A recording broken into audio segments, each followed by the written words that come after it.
Qëra, sa I përket edhe këtij diskutimi bën të shembull të matjeve. Ne shpesh kemi kontakte edhe me kryetarët e komunave, kandidatë kështu me radhë, ata bëjnë edhe matje të veta, kanë. Natyrisht. Kanë sepse asnjë kandidat ose asnjë kryetar nuk kin në garë pa bo matje kredibile që në për këtyre organizatëve. Publiki si kem na, po ne shembull na I kemi pa. Ato që kemi pa shembull konkretisht, dhe nga burimet që kemi, zëdameti del pa balotazh në matjen e fundit, apo kupton në Lipjan.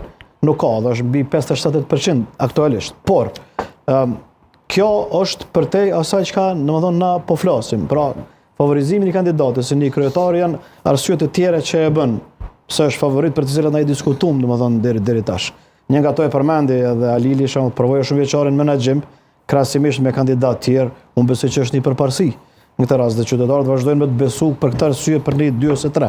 Merret të folin Ferezajn, por thash nuk ka komunë, nuk ka kandidat që besoj futet garës dhe nuk e ka një lloj matje për vetë se si duket në garë. Ne s'kemi pa matje vetëm për Lipjanin, ne kemi pa matje për shumë komuna. Po thuaj se të secila dhe secila e ka pjesën e vet të matjeve dhe shohin ku është pozicioni tyre.